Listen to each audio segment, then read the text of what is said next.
The registration hall on Station Nexus 7 was filled with warriors from across the galaxy. Daewon stood in line, holding his wooden lance with both hands.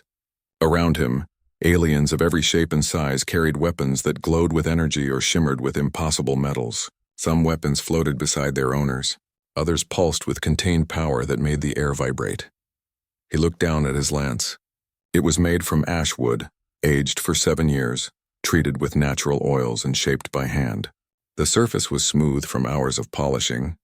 The tip had been hardened in fire using methods that were hundreds of years old.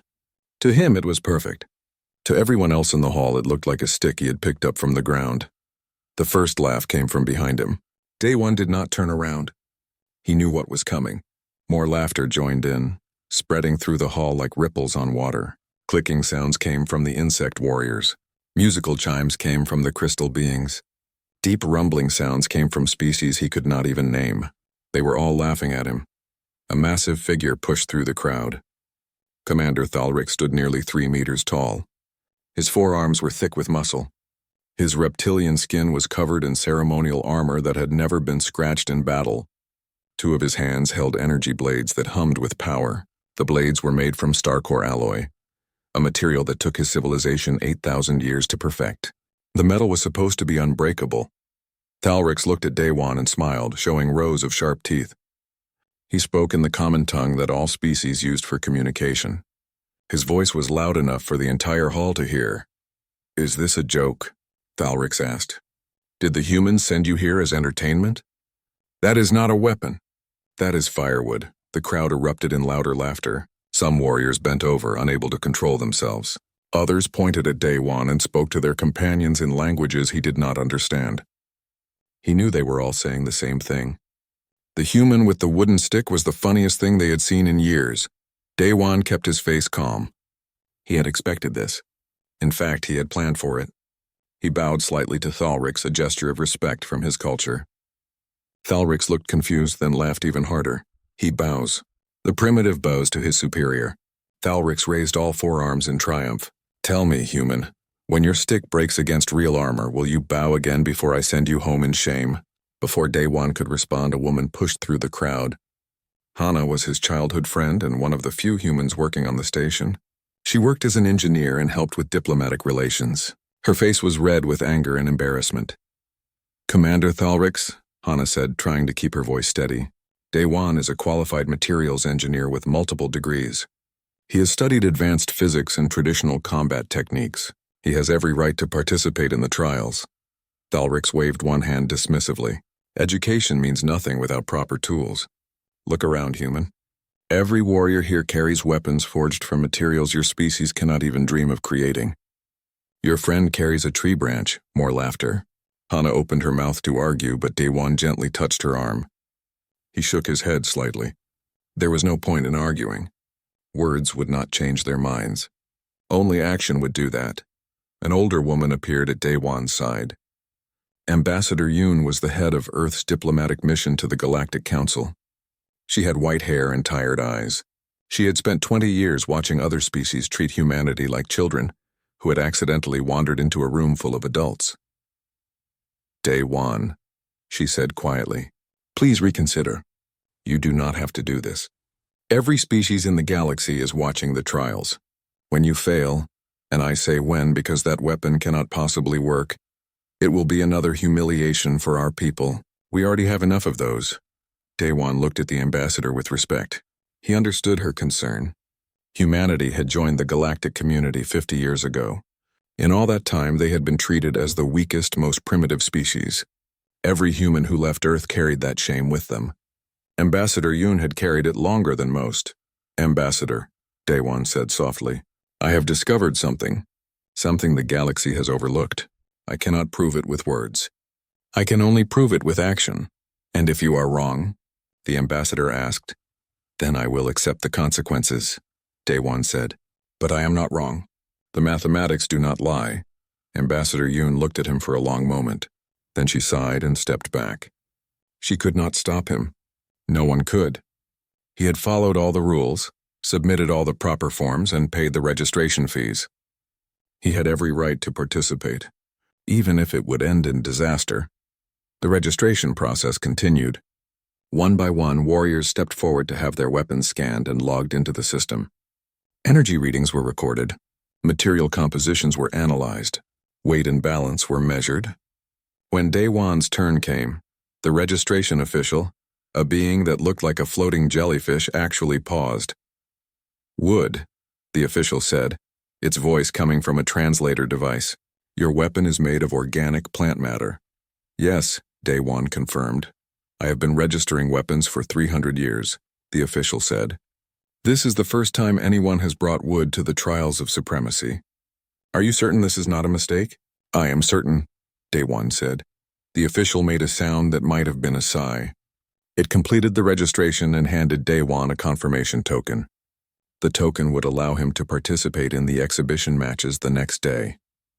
Those matches would determine who advanced to the actual combat trials.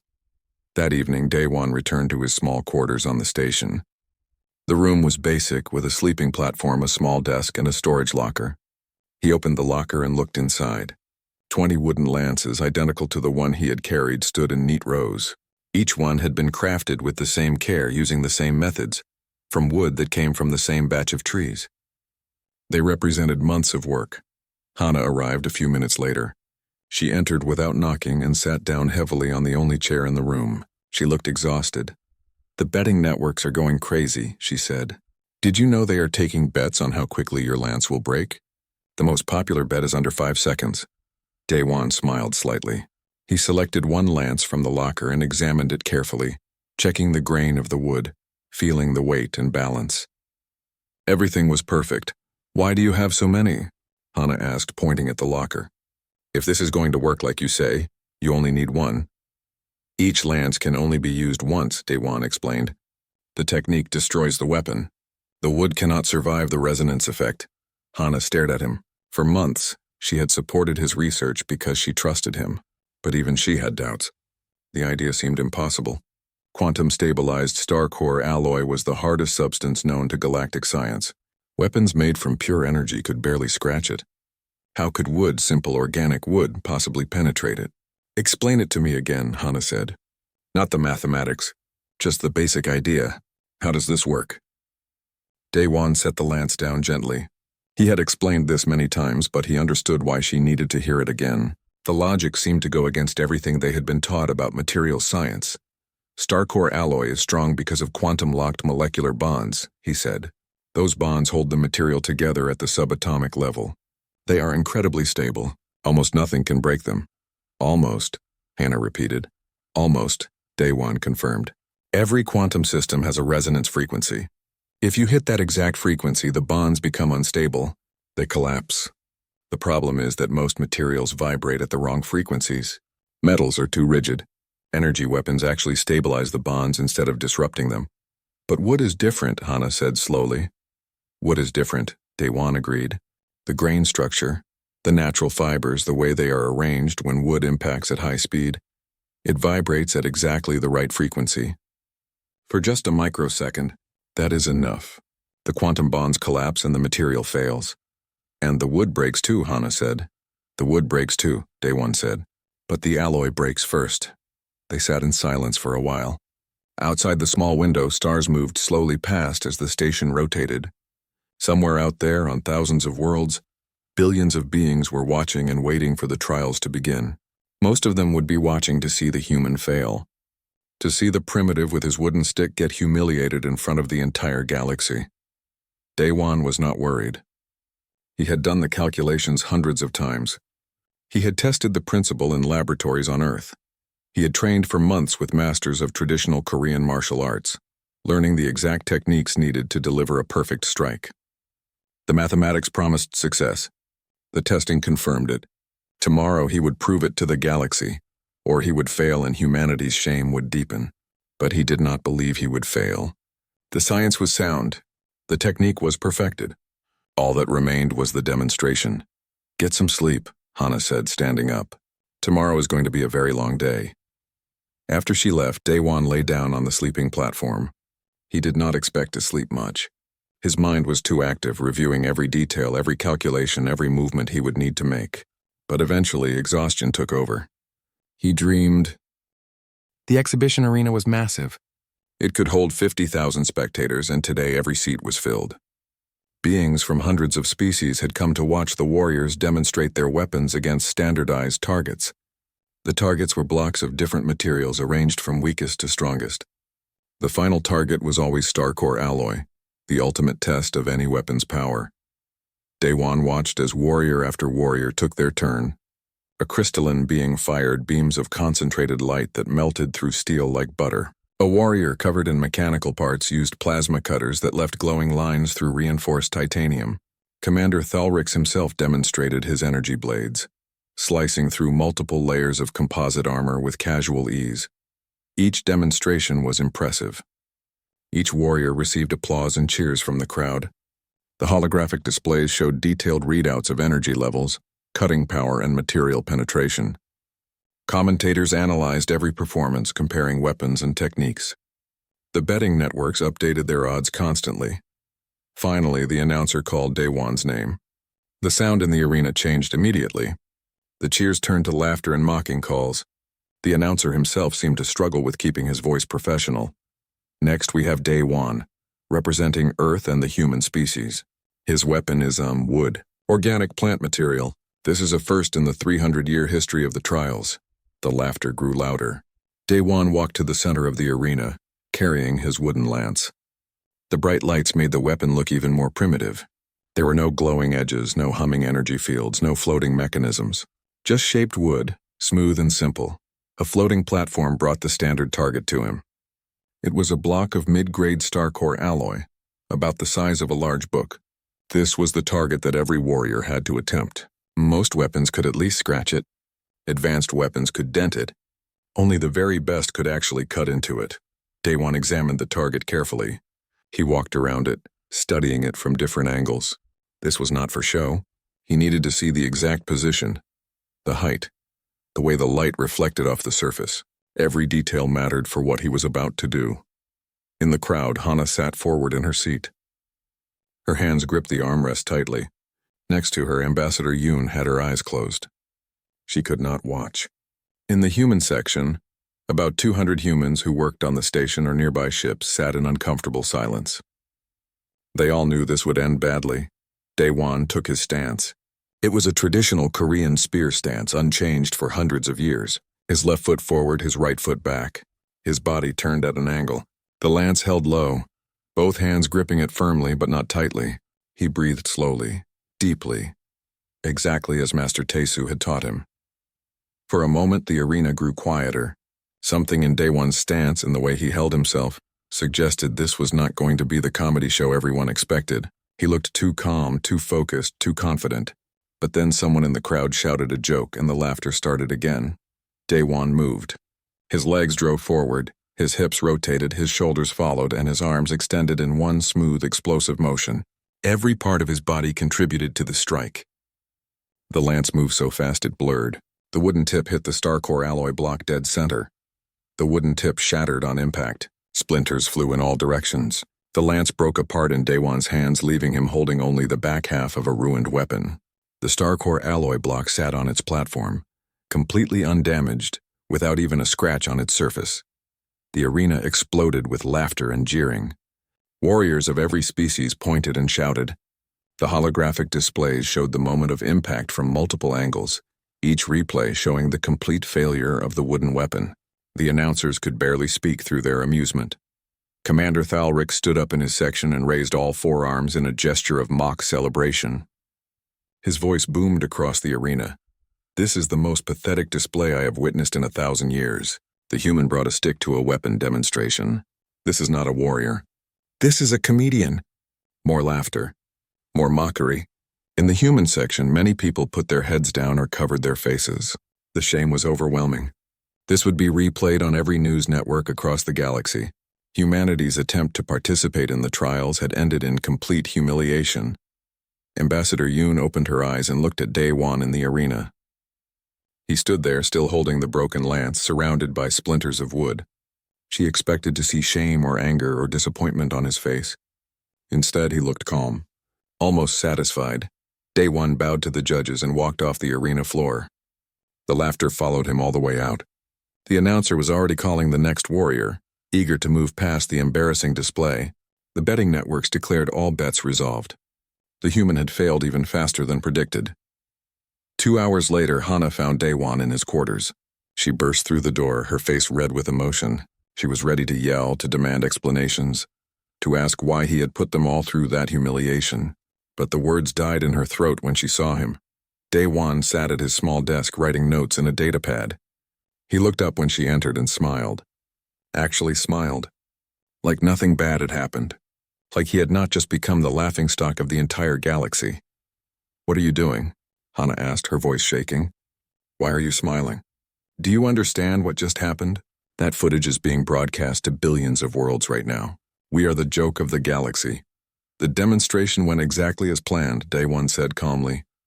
Hana stared at him. For a moment she wondered if the pressure had broken his mind. How could that disaster have been part of any plan? "Daewon, your lance broke. It did nothing to the target. Nothing. It failed completely." "It failed at that range and that angle," Daewon corrected. "I needed to test the target. I needed to understand its exact composition and resonance characteristics. The exhibition was never meant to succeed. It was a measurement exercise." He pulled up data on his pad and showed it to her. The screen was filled with numbers and graphs that she did not immediately understand. But as he explained, the meaning became clear. The sensors in the arena, designed to measure weapon performance, had also measured the target's response. The microsecond vibrations, the quantum fluctuations, the resonance frequencies. "The Starcore alloy they use in the trials is slightly different from the sample we tested on Earth," Daewon explained. "Different isotope ratios, slightly different quantum binding energy. I needed to know exactly what I will face in the actual combat trial." "The combat trial?" Hana said. "You cannot be serious. After today, no one will fight you. They will declare you unqualified." Daewon shook his head. He pulled up another screen on his pad. It was a message from the trial's organizers.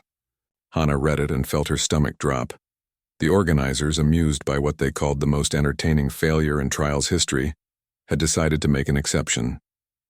Normally, warriors who failed the exhibition were eliminated, but they wanted to give the crowd more entertainment. They had arranged a special combat match. Daewon would face Commander Thalrix directly, tomorrow. "This is not an opportunity," Hana said, her voice rising. "This is an execution. They want to humiliate us even more. Thalrix has never lost a match. He has killed opponents before, even in non-lethal competitions. They are feeding you to him for entertainment." "I know," Daewon said, "but now I have the data I need. The combat target will be Thalrix himself, wearing his Starcore alloy armor, and now I know exactly what frequency is required to penetrate it." He stood and walked to his locker. Inside, the 19 remaining lances stood in their rows. He selected one and held it up to the light, examining the wood grain with intense focus. "I will need to adjust my striking angle by 3 degrees, he said, speaking more to himself than to Hana, "and increase impact velocity by approximately 8%. The traditional stance will need modification. My back foot should be 2 centimeters further back." Hana watched him make tiny marks on the lance, measuring and adjusting. She realized that while the galaxy had been laughing at him, he had been collecting data. While everyone else saw failure, he saw successful measurement. While the crowd mocked his broken weapon, he was already calculating the adjustments needed for tomorrow. "The betting odds are 50,000 to 1 against you," Hana said quietly. "Then someone is going to win a lot of money," Daewon replied. That night, Ambassador Yoon came to his quarters. She was accompanied by 2 other senior human officials from the diplomatic corps. They all looked exhausted and worried. "We are ordering you to withdraw," Ambassador Yoon said without preamble. "As the senior human authority on this station, I have the power to remove you from the competition. I am exercising that power now." Daewon set down the lance he had been examining. He looked at the ambassador with respect but no trace of submission. "Ambassador, with respect, you do not have that authority. I am a private citizen participating in a public competition. I have broken no laws and violated no regulations. You can ask me to withdraw. You cannot order it." The ambassador's face hardened. She had expected this answer but had hoped for a different one. "Then I am asking," she said, "begging if necessary." The combat arena was even more crowded than the day before. Every seat was filled an hour before the match. The news of the special combat between Commander Thalrix and the human with the wooden stick had spread across the entire galaxy. This was not going to be a fight. This was going to be entertainment. This was going to be a lesson about what happens when primitives challenge their superiors. The holographic displays showed the tale of the numbers. Commander Thalrix, 847 victories, 0 defeats, master of 12 different combat styles, wielding weapons worth more than most starships.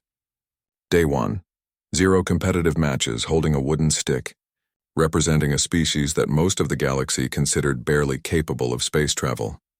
The betting networks had stopped accepting wagers on whether Day 1 would win. That was considered impossible. Instead, they were taking bets on how long he would last. Most bets were for less than 10 seconds. A few optimistic gamblers bet on 30 seconds. No one bet higher than that. In the human section, Ambassador Yoon sat with her eyes fixed on the arena floor. She had not slept all night. Next to her, Hana gripped the armrests of her seat so tightly her knuckles were white. Around them, the 200 humans on the station sat in miserable silence. They knew this would end badly. They just hoped Day 1 would not be seriously injured. The announcer's voice boomed through the arena. Commander Thalrix entered first. He walked slowly, taking his time, letting the crowd see him. His forearms were spread wide. His twin energy blades hummed with power. The blades were 3 feet of pure quantum-stabilized star-core alloy, glowing with contained energy. His armor was layered composite plating that had never been penetrated in 8 centuries of combat. The crowd roared. Chants in dozens of languages filled the arena. Thalrix raised his blades and the crowd roared louder. He was a champion. He was a legend. He was everything that made the galactic civilization proud of its achievements. Then Daiwan entered and the roar turned to laughter. He wore simple cloth armor in dark blue and white, traditional Korean colors. The armor would offer no protection against energy weapons or advanced blades. He carried his wooden lance with both hands. Under the bright arena lights, the weapon looked even more ridiculous than before. The announcer tried to introduce him with some dignity, but the laughter made it difficult. Day 1 walked to his starting position, 15 meters from Thalrix. He did not look at the crowd. He did not acknowledge the laughter. His eyes were locked on Thalrix's center mass, studying, calculating, measuring. The match began with a horn blast that echoed through the station. Thalrix did not rush forward. He was in no hurry. He began to circle slowly, all 4 arms moving in elaborate patterns, his blades weaving through the air. He was putting on a show. He wanted the crowd to enjoy this. "Human," Thalrix called out in the common tongue. "Do you have any last words before I send you back to your primitive world in disgrace?" Day 1 did not respond. He took his stance. Left foot forward, right foot back, exactly 2 centimeters further than usual. Body turned at the calculated angle. Lance held low. His breathing was slow and controlled. In his mind, he reviewed the numbers one last time. Impact velocity, strike angle, target point. Everything had to be perfect. Thalrix stopped circling. The human silence annoyed him. The lack of fear annoyed him. He decided to end this quickly. He launched forward with shocking speed for his size, covering 15 meters in less than 2 seconds. His 4 arms worked together in a pattern designed to give no escape. 2 blades slashed high toward the head and shoulders. 2 blades slashed low toward the legs and body. It was a killing pattern. The arena's safety systems should prevent death, but Thalrix knew how to make systems fail. This arrogant human needed to learn a permanent lesson about challenging his superiors. Day 1 did not retreat. He stepped forward into the attack. His lance moved in a tight, economical thrust, traveling through the gap between Thalrix's slashing blades. The movement was so precise, so perfectly timed, that Thalrix had no time to adjust. The Krellian warrior was committed to his 4-armed slash. He could not stop. The wooden lance struck Thalrix's chestplate dead center. For a microsecond, nothing happened. The arena seemed to hold its breath. Then the impossible occurred. The lance penetrated. Not deep, perhaps 5 centimeters, but it went through star-core alloy armor that should have been completely impervious to any primitive weapon. The wooden tip disintegrated from the impact, destroyed by the forces involved. But the damage was done. There was a hole in Thalrix's armor, a hole made by wood. The arena fell completely silent. 50,000 beings across hundreds of species sat in absolute stunned disbelief. The silence was so complete that the hum of the station's life support systems could be heard. Thalrix stumbled backward, more from shock than injury. He looked down at his chest plate. There was a hole, an actual hole, in armor that had protected him for 8 centuries. Made by a wooden stick? His mind refused to process what had just happened. In the human section, Hana stood up without realizing it. Her mouth was open, but no sound came out. Ambassador Yoon's eyes were wide, her face pale. Around them, humans began to whisper, then speak, then shout. Did they just see what they thought they saw? The holographic displays replayed the moment from multiple angles. Each replay confirmed the impossible. A wooden weapon, dismissed as primitive garbage, had penetrated armor that energy weapons struggled to scratch.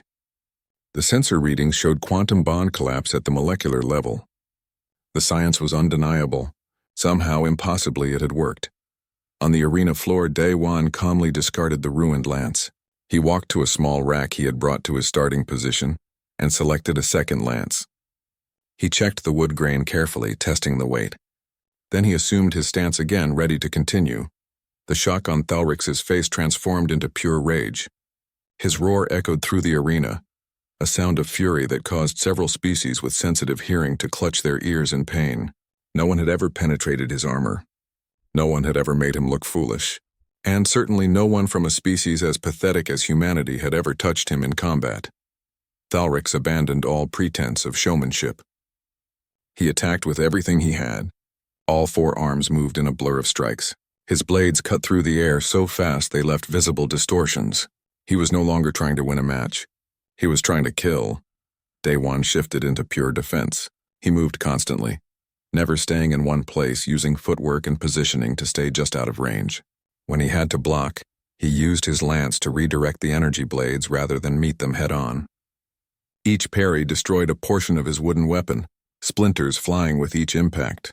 But the lance held long enough for him to avoid the killing strikes. The crowd watched in growing amazement. The human was not just surviving. He was fighting with skill and technique. His movements were economical, wasting no energy. His positioning was perfect, always keeping Thalrix slightly off balance. This was not luck. This was training. This was mastery. For 90 seconds, Daewon evaded and deflected. He sacrificed 3 lances in this defensive sequence, each one buying him precious seconds to reposition and assess. He was looking for an opening. Thalrix, consumed by rage, was becoming predictable. His attacks were powerful but increasingly wild. Then Thalrix made his mistake. He attempted a 4-armed horizontal slash, designed to cut a human in half at the waist. It was a powerful technique, but it required full extension of all 4 arms. For a fraction of a second, his center was completely exposed. Daewon saw it instantly. He dropped low under the slashing blades and drove forward with his legs. Every muscle in his body contributed to the thrust. His lance traveled upward at a 45-degree angle, targeting the gap between Thalrix's chest and shoulder plates. The strike was perfect. The angle was perfect. The velocity was perfect. The wooden lance penetrated deep into Thalrix's shoulder joint. The quantum resonance effect caused a catastrophic failure of the armor's molecular structure. The Krellian's upper right arm went completely limp. His energy blade clattered to the arena floor. Daewon immediately withdrew, leaving the shattered lance embedded in the wound.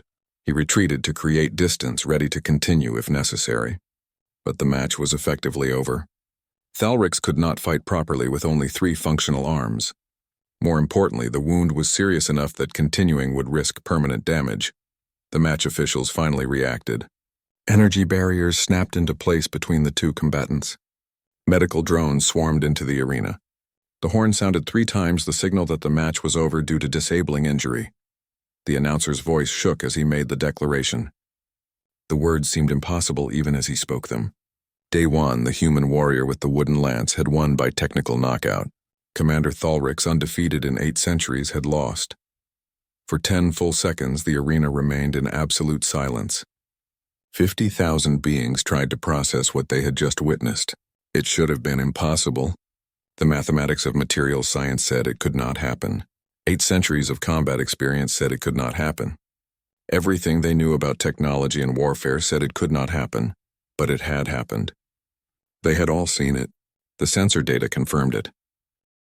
The news spread across the galaxy at faster than light speed.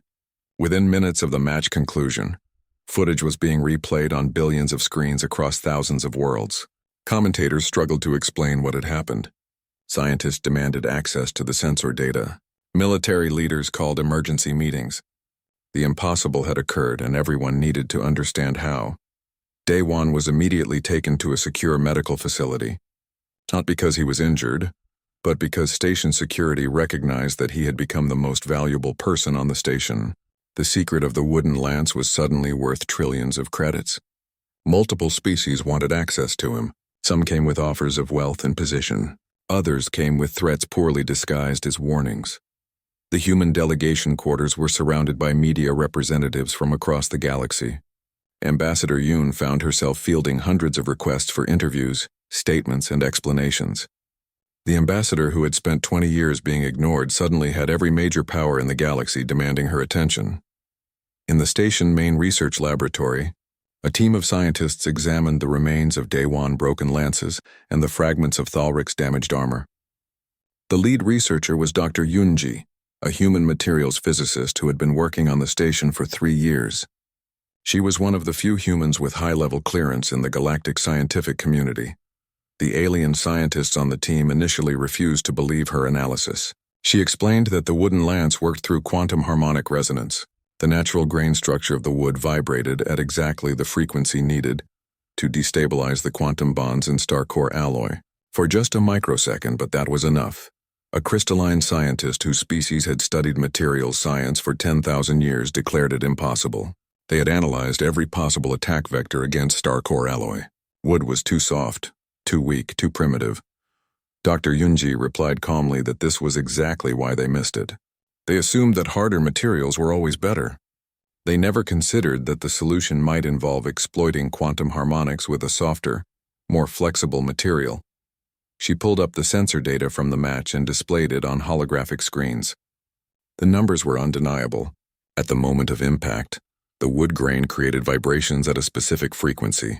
Those vibrations caused a cascade failure in the quantum bonds. The alloy molecular structure collapsed at the point of impact.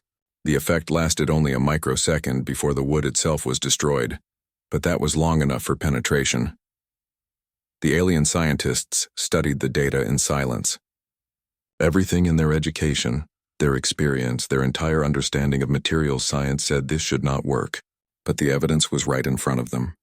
The math was correct. The physics were sound. Humanity had discovered something fundamental that the rest of the galaxy had missed. An insectoid researcher asked how humans figured this out. Their species had only been studying advanced materials for 50 years. The older civilizations had been studying them for millennia. Dr. Yoonji smiled slightly. It was not a happy smile. It was the smile of someone who had been underestimated her entire career and was finally being proven right. She explained that humans had no choice. Humanity could not create star-core alloy or quantum-stabilized composites. They did not have access to those technologies. So they did what humans always did when faced with superior opponents. They studied weaknesses instead of trying to match strengths. And they never forgot their own traditional knowledge about natural materials. The implications began to sink in across the scientific community. If wooden weapons could penetrate star-core alloy, then entire military doctrines were suddenly obsolete. Billions of credits worth of armor and defensive systems were vulnerable. The economic ramifications alone could destabilize multiple civilizations. The Galactic Council called an emergency session. Representatives from 300 civilizations gathered in the massive spherical chamber that served as the center of galactic government. Normally, humans sat in the outer rings far from the central speaking floor. Today, Ambassador Yoon stood at the very center with every eye in the chamber focused on her. The Krellian delegation spoke first. High Commander Vorix, Thalric's superior officer, demanded that the match be declared invalid. He claimed that Daewon must have used some form of hidden technology or violated the rules. His voice was loud and aggressive, but everyone could hear the desperation underneath. The Krellian Empire military power was built on star-core alloy technology. If that technology was vulnerable, their entire position in the galaxy was threatened. Ambassador Yoon waited patiently for him to finish. Then she activated a holographic display that showed the complete sensor logs from the match. The data proved conclusively that no hidden technology was used. No rules were violated. Everything Daewon did was completely legal according to the trial's regulations. Ambassador Yoon spoke clearly through the chamber. The Krellian delegation claimed this technique was a threat to galactic security. They wanted it banned, restricted, controlled. But she asked them all a question. For 50 years, humanity had been dismissed as primitive, weak, and irrelevant. They had been mocked, marginalized, and treated as children. And why? Because they lacked the technology. Because they could not create the materials others took for granted. She paused, looking around the chamber. Every representative was listening. This was not the usual deferential speech from a minor power. This was something different. She continued, explaining that their contempt forced humanity to be creative. It forced them to look for solutions that advanced civilizations would never consider. They assumed that their way was the only way. They assumed that technological superiority meant absolute superiority. They were wrong. Murmurs spread through the chamber. Some representatives looked angry. Others looked thoughtful. The smaller, weaker civilizations were listening with particular attention. They had faced similar dismissal and mockery. Humanity made a proposal, Ambassador Yoon declared. They would share the science behind the wooden lance technique freely with all species. No patents, no restrictions, no exclusive deals. Everyone would have access to the knowledge. The chamber erupted in shocked conversation. Free sharing of such valuable technology was almost unheard of. There had to be a catch. Ambassador Yoon waited for silence and explained the condition. Humanity demanded a seat on the Council Inner Circle, with full voting rights and equal standing among the great powers. If they accepted the knowledge, they must accept equality. The debate that followed lasted for 6 hours. The militaristic species argued that giving humans such power was dangerous. The economic powers worried about market disruption. The traditional great civilizations resisted the idea of a species they had dismissed for decades suddenly joining their ranks. But other voices spoke as well. The smaller species who had felt marginalized supported the proposal. Scientific institutions that wanted access to the research argued for acceptance, and some of the wiser leaders recognized that refusing would only make things worse. If humanity kept the technique secret and exclusive, it would create even more problems. Finally, a vote was called. The chamber fell silent as the results were tallied. The proposal passed by a margin of only 15 votes. It was close, but it was enough. Humanity was granted inner circle status effective immediately. That evening, Daewon was finally released from protective custody. He found Hana waiting for him in a quiet observation lounge that overlooked the stars. She looked exhausted but happy. They sat together in comfortable silence for a while, watching the stars slowly move past as the station rotated. Hana said that he had changed everything. In one afternoon, he had changed humanity's entire position in the galaxy. Daewon shook his head slightly. He did not feel like a hero or a revolutionary. He felt tired and overwhelmed by the weight of what had happened. He explained quietly that he just wanted to prove that traditional knowledge has value. He wanted to show that the old ways could still teach the new world something important. He never expected all of this. Hana asked if he regretted it. Daewon considered the question carefully. His simple life was gone forever. He could never go back to working quietly in a laboratory. The fame, the political implications, the economic disruption, all of it weighed on him. But no, he said finally. He did not regret it, but he wished he could have done it differently. With less attention, less disruption. Hana laughed softly. It was the first real laugh she had managed in days. The tension was finally breaking. She told him that he defeated the most famous warrior in the galaxy with a wooden stick. There was never going to be a quiet way to do that. He smiled despite himself. She was right, of course. From the moment he decided to enter the trials, there was no path that avoided attention and disruption. Hana pulled up a holographic display and showed him something that made him pause. It was news from Earth. The global response to his victory had been overwhelming. Millions of people were celebrating in the streets.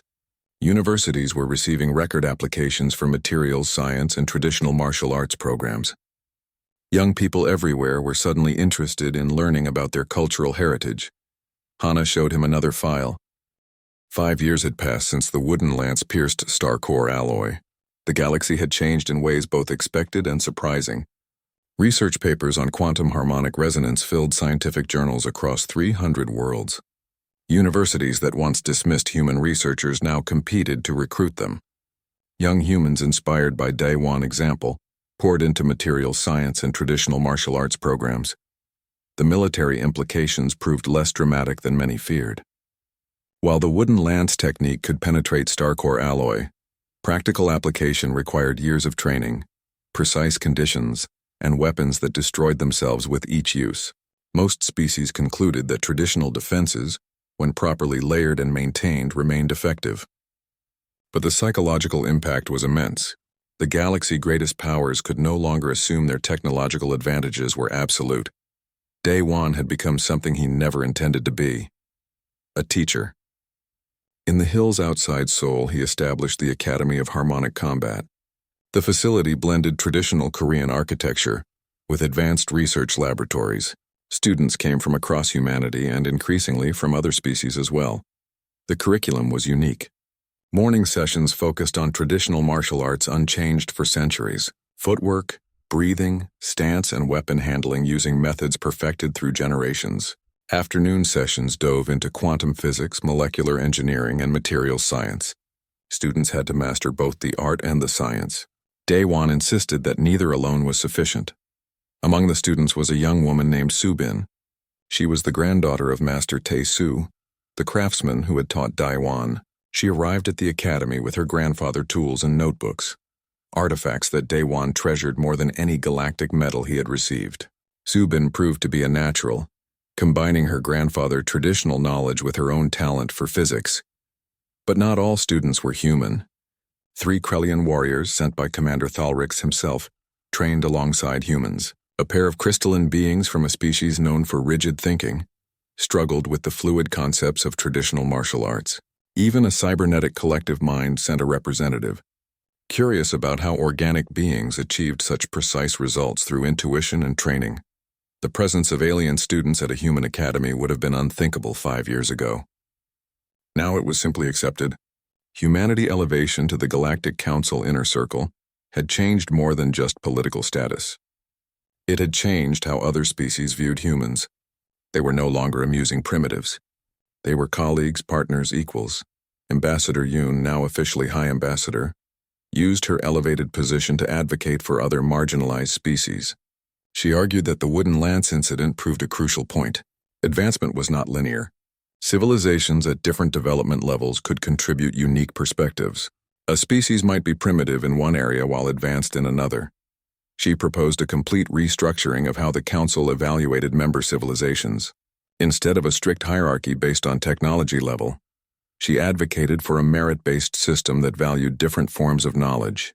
The proposal faced fierce resistance from traditional powers, but it gained support from dozens of species who had felt marginalized.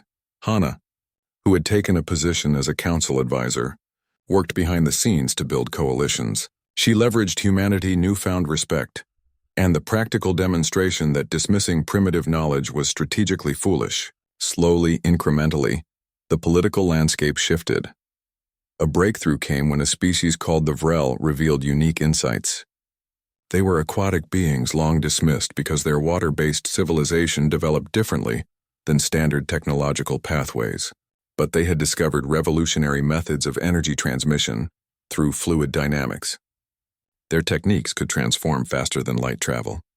The wooden lance incident had opened minds across the galaxy, making it possible for the Vrel to finally be heard. The economic impact of harmonic resonance science extended far beyond weapons. Engineers discovered that the same principles could be applied to mining, construction, and manufacturing. Materials previously considered too hard to work with could be precisely cut or shaped using resonance techniques. Earth-based companies specializing in traditional materials like wood, bamboo, and natural fibers experienced explosive growth. What were once dying crafts became cutting-edge industries. An entire economic sector emerged around sustainable natural materials enhanced with quantum engineering principles. Humanity's comparative advantage in understanding organic materials gave them a dominant position in these new markets. However, this shift created tensions. Species whose economies depended on synthesizing advanced artificial materials saw their market positions threatened. Trade disputes arose. Some accused humanity of hoarding knowledge or manipulating markets. Ambassador Yoon and her team worked tirelessly to mediate, emphasizing that the goal was not human dominance but galactic cooperation. For all the positive changes, the transformation had not been without cost. Day one, despite his fame and influence, found himself isolated in ways he never anticipated.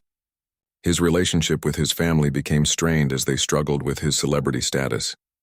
Old friends from his engineering days felt he had moved beyond them, into a world they could not access.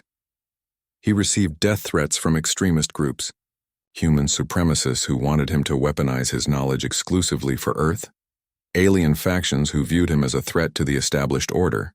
His movements were restricted by security concerns. The simple life he once lived, working quietly in a laboratory, was gone forever. Hana remained his closest confidant, but even she had changed.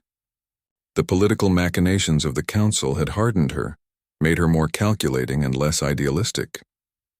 They argued about the direction humanity should take, about whether their influence should be used to reshape galactic society or simply to secure Earth position. These conversations grew heated, revealing underlying tensions about what victory actually meant. One evening, alone in the academy workshop late at night, Daewon crafted another lance. Not for demonstration or teaching, but simply for the meditation that the work provided. As he shaped the wood, checking the grain, feeling the natural curves and density, he thought about how much had changed. 5 years ago, he had been an unknown engineer with an impossible idea. Now he was famous across the galaxy. He had changed the course of human history. He had helped restructure galactic politics. He had founded an academy that trained warriors and scientists from dozens of species. By any measure, he should feel satisfied, fulfilled, successful. But what he missed most was the quiet simplicity of learning his craft from Master Tae-soo. The old workshop in rural Korea, the patient instruction, the focus on perfecting a single technique through endless repetition. Back then, the stakes were personal rather than galactic. The work mattered because the work itself had meaning, not because of what it might accomplish politically or economically. Progress always demanded sacrifice, he reflected. To change the world, you had to give up the world you knew. To teach others, you had to accept that your creation would grow beyond your control. To make something important, you had to accept that it would become more important than you. Subin entered the workshop quietly. She had a habit of working late, just like her grandfather. She watched Daewon shape the lance for a moment before speaking. She told him that the latest research results were incredible. 3 separate teams had found new applications for harmonic resonance in medical technology. Treatments that were impossible before were now becoming routine. Daewon nodded, still focused on the wood in his hands. He asked if she ever wished things were simpler. If she ever wanted to just make lances without thinking about quantum physics or political implications. Subin smiled. She understood the question.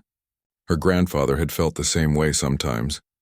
She explained that Master Tae-soo told her something once. He said that the best craftsmen understood that their work would outlive them, that the techniques they perfected would be used in ways they never imagined. That was not something to resist or regret. That was the whole point. Knowledge was meant to grow, to evolve, to find new applications. The old master would be proud, Subin said, not just of what Daewon accomplished in the arena, but of what came after. The academy. The research. The way traditional knowledge was being combined with modern science. The way the galaxy was learning to value different perspectives. That was his real legacy. Daewon set down the lance and looked at Subin. She had grown so much in 5 years. When she first arrived, she was just a young woman with her grandfather tools and a desire to understand. Now she was one of the leading researchers in harmonic resonance science. She had published papers that advanced the field significantly. She had become a bridge between traditional craft and modern physics. The next generation was ready, Daewon realized. His role as the pioneer was ending. The role of the tradition guardian was passing to others. That was how it should be. That was how traditions survived and grew. Each generation learned from the last, then took the knowledge further than their teachers could imagine.